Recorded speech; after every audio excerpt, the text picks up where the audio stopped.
অনেক দিন আগে অচিনপুর নামে একটা রাজ্য ছিল। এ রাজ্যের রাজা ছিল অনেক সৎ।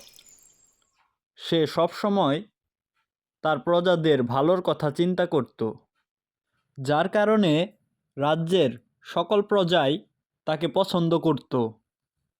রাজার কাছে অনেক ধন সম্পদ থাকলেও তার কাছে সবচেয়ে প্রিয় ছিল তার একমাত্র মেয়ে রাজকুমারী কলাবতী, যে ছিল অনেক সুন্দরী। রাজার একমাত্র মেয়ে হওয়ায় রাজা তার সকল মনের ইচ্ছাই পূরণ করত। কলাবতীর কাছে এত খেলনা থাকা সত্ত্বেও সে একদিন তার বাবাকে গিয়ে বলে,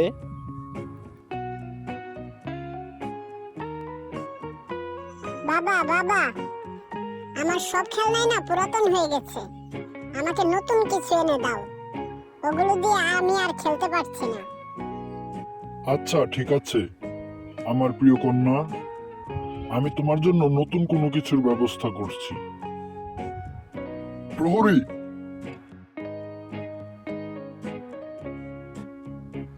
জি মহারাজ, আজ্ঞা করুন। বলুন কিসের জন্য আমাকে ডাকলেন? এখনই আশেপাশের সকল রাজ্যে খবর পাঠাও, সবাইকে জানিয়ে দাও যে আমার মেয়ের জন্য খেলনা লাগবে। যে আমার মেয়ের পছন্দ মতো খেলনা এনে দিতে পারবে তাকে আমি 5,000 স্বর্ণ মুদ্রা দিয়ে পুরস্কৃত করব। জি মহারাজ, এখনই যাচ্ছি।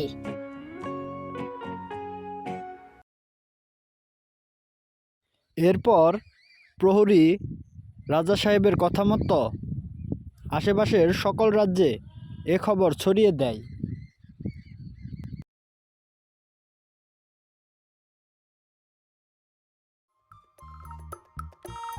পরের দিন আশেপাশের সকল রাজ্যের খেলনার দোকানদার তাদের ভালো ভালো খেলনা নিয়ে অচিনপুরে আসে।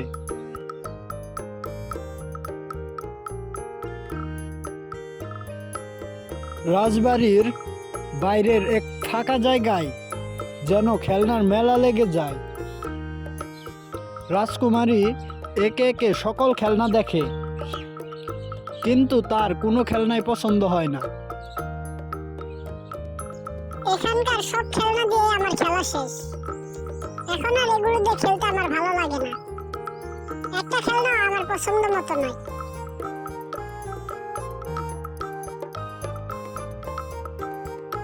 এরপর সকল খেলনা বিক্রেতা নিরাশ হয়ে যার যার রাজ্যে ফিরে যায়।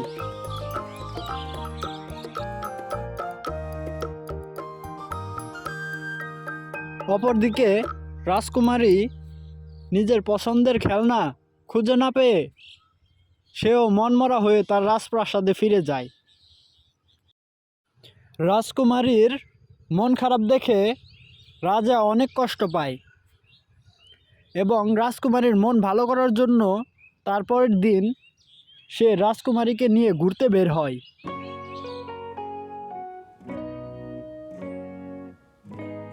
রাজা রাজকুমারীকে নিয়ে একটি বনে যায় পিকনিক করার জন্য।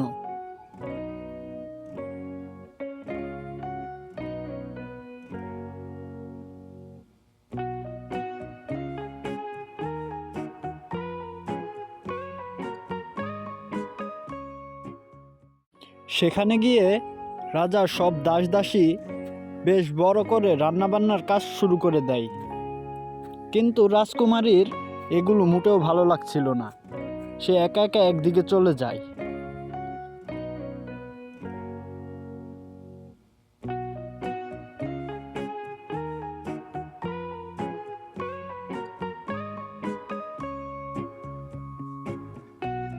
বনের মাঝখানে গিয়ে একটা গাছের নিচে সে একটা পুতুল দেখতে পায়। আরে বাহ, এই পুতুলটা কি সুন্দর, এরকম একটা পুতুলই তো আমি খুঁজছিলাম। যাই, একে বাড়িতে নিয়ে যাই।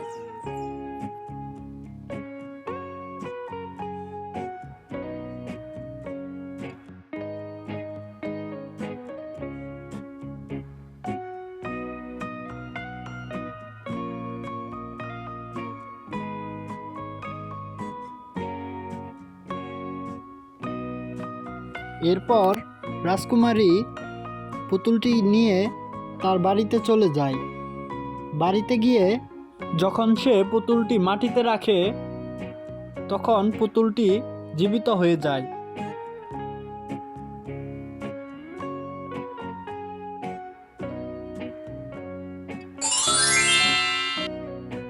পুতুলটিকে জ্যান্ত হয়ে যেতে দেখে রাজকুমারী অনেক ভয় পায়। ভয় পেও না, ভয় পেও না, আমি তোমার বন্ধু, আমি তোমার কোনো ক্ষতি করব না। কে তুমি? আর তুমি কথাই বা বলছো কিভাবে? আরে আমার নাম হলো এলা, আমি নরওয়ে গ্রহ থেকে এসেছি। নরওয়ে? ওইটা আবার কি? আরে নরওয়ে হলো একটা গ্রহ, তোমরা যেমন পৃথিবীতে বসবাস করো আমরা তেমন নরওয়েতে বসবাস করি।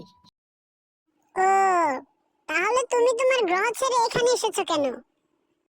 এটা এক বিরাট ঘটনা, অন্য কোনো একদিন বলবো। ও আচ্ছা। আচ্ছা রাজকুমারী, তুমি কি আমার বন্ধু হবে? হ্যাঁ, হওয়া যেতে পারে, কারণ আমারও এই এত বড় রাজপ্রাসাদে একা একা খেলতে আর ভালো লাগে না। এখন থেকে আমরা দুইজন একসাথে খেলবো। এরপর থেকে রাজকুমারী এবং এলা অনেক ভালো বন্ধু হয়ে ওঠে। রাজকুমারীর সকল বিপদ আপদে এলা সাহায্য করে। একদিন রাজকুমারী এলাকে নিয়ে যায় তাদের রাজ্য ঘুরিয়ে দেখাতে। ঘুরতে ঘুরতে তারা দুটো দুষ্টু লোকের নজরে পড়ে যায়। এ কুসুম, ওই যে দেখ দেখ, এটা আমাদের রাজার মেয়ে না? হ্যাঁ, এটা তো আমাদের রাজার মেয়েই দেখছি। চল একে উঠিয়ে নেই, একে কিডন্যাপ করলে এর বাবার কাছ থেকে অনেক টাকা হাতিয়ে নেওয়া যাবে। হ্যাঁ, চল চল।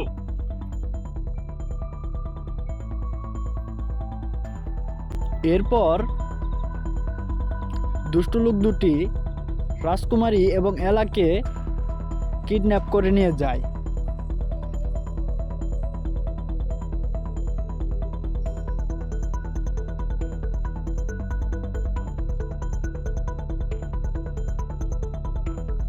তারা রাজকুমারীকে কিডন্যাপ করে একটি ভাঙা ঘরে রাখে।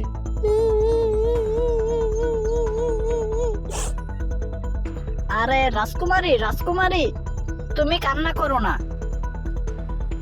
কি? কান্না করবো না? তুমি কি দেখতেছো না দুষ্ট লোকেরা আমাদেরকে ধরে নিয়ে এসেছে? কিছুক্ষণ পরে আমাদেরকে মেরে ফেলবে। আমি কান্না করছি, তুমিও কান্না করো। আরে না, ওরা আমাদের কিছুই করতে পারবে না। আমি তোমাকে এখান থেকে বাঁচিয়ে নিয়ে যাব এবং ওদের উচিত শিক্ষা দিয়ে যাব। কি কি করবে তুমি? এরপর এলা তার পকেট থেকে একটা জাদুর লাঠি বের করে। তারপর সে বলে, রাজকুমারী, আমার পিছন পিছন এসো। এটা বলে রাজকুমারী এবং এলা ঘরের বাইরে বের হতে শুরু করে। তখন সামনে থেকে দুষ্ট লোক দুটি এসে বলে, এই দাঁড়া দাঁড়া, কই যাচ্ছিস তোরা? এটা বলে যখন দুষ্ট লোক দুটি রাজকুমারী এবং এলাকে ধরতে আসে তখন এলা তার জাদুর লাঠি দিয়ে দুষ্ট লোক দুটির উপর জাদু করে তাদেরকে অজ্ঞান করে ফেলে।